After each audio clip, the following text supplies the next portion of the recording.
چې یو سړي ته وایي یاره کاکا ګیره وساته، نو هغه به ورته وایي چې یاره جي دا اسلام خو ټول څه په ګیره کې نه دی پروت چې استادي چې دا ټول اسلام په ګیره کې پروت دی. چې ورته کاکا حج ته ورشه، یاره استاد جي دا ټول اسلام په حج کې خو نه دی پروت. چې وایي کاکا مونځ وکړه، یاره استاد دا ټول اسلام څه په مونځ کې خو نه دی منحصر. چې ورته کلمه ووایه، یاره استاد دا ټول اسلام په کلمه کې خو نه دی، دا ټول اسلام خو چې دی نه په ذکر کې نه دی، دا ټول اسلام په معاملاتو کې خو نه دی، دا ټول اسلام په میراث کې خو نه دی سړی دی بل چا حصې سره ورکړي. نور هم د اسلام ډېرې خبرې دي زه منم چې دا ټول اسلام په یو شي کې نه دی،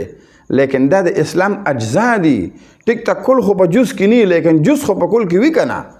دا خو ده که نه چې ګیره د اسلام جز دی، ګیره چې کوم دا د ګیره خو په اسلام کې داخل ده. دغه رنګې حج په اسلام کې داخل دی، دغه رنګې مونځ په اسلام کې داخل دی، کلمه په اسلام کې داخل ده، زکات په اسلام کې داخل دی، لا اله الا الله د الله پاک ذکر دا په اسلام کې داخل دی، معاملات په اسلام کې داخل دي،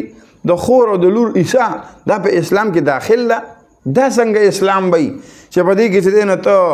هر جز ته نه وباسي د دې اسلام نه ته ګیره وباسه، په دې کې ته ګیره وایي یاره ګیره پکې نشته، مونځ مه کوه یاره جي دا ټول اسلام مونځ کې نه دی، ذکر مه کوه یاره دا اسلام ذکر کې نه دی، حج مه کوه. نو دا راته ووایي دا به څنګه اسلام وي اخر چې ته پې عمل کوې.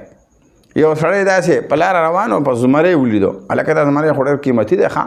دا خو ډېر مزېدار دی، او هلکه دا خو ډېر خوند کوي، یاره دا هماره لږ په دې ملا باندې جوړ نه کړي چې کله ناکله سړي داسې کمیس ښکلي داسې بار روانې په دې لاره باندې دا خلک ورته ګوري په دې ملا زمری جوړي، یاره ډېر خوند به نه کوي. نو هغه ورته وایي یاره جوړ به کم ده لکه نه، وایي دا به له څنګه جوړ کړي، یاره وایي دې دپاره به ستن پکارې وي، داسې ملا کې ستن خښه کړي داسې که نه په طریقه داسې زمري نښې به جوړې شي. زه پوهېږم خو ته ما له ستن راړه وایي بالکل یاره زه به اوس ستن راړم وایي، هغه وله ستن راړه. هغې سړي به داسې کار وکړه کمیس بره کړه، هغه کمیس بره کړه په دې ملا کې داسې ستنې وله خښه کړه، وایي دا څه کوه یاره دا خو ډېر دړ کوي، وایي دا وله لکۍ جوړوم، وایي مهرباني وکړه دا لکۍ وله مه جوړوه. بیا ورته یې ستنې بیا خښه کړه، اوس څه کوې اوس وله دا خپې جوړوم زمري له، یاره مهرباني وکړه دا خپې هم وله مه جوړوه.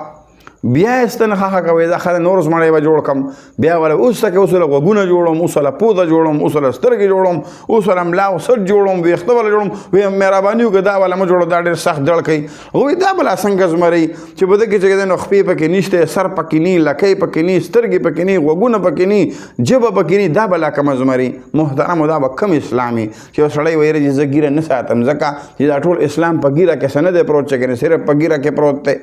یو سړی وایي یاره جي زه مونځ نه کوم ځکه دا ټول اسلام په مونځ کې خو نه دی که نه جي، نور هم ډېر لوی اسلام دی. یو سړی زه حج ته نه ځم ځکه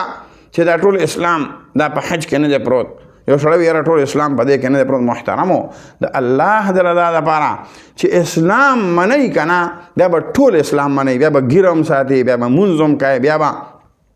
حج هم کوي، بیا به کلمه هم وایي، بیا به د ذکر اذکار خیال هم ساتي، بیا به چې کوم دی نو د الله رب العالمین هغه تمام سیزونه برابروي، د معاملاتو هم خیال ساتي، د پردي حقوق هم بیا ادا کوي.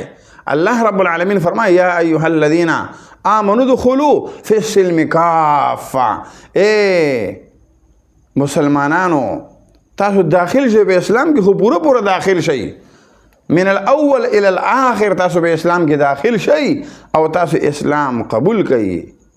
دو رنگی چھوڑ جا ایک رنگ ہو جا، سراسر موم ہو جا یا سنگ ہو جا.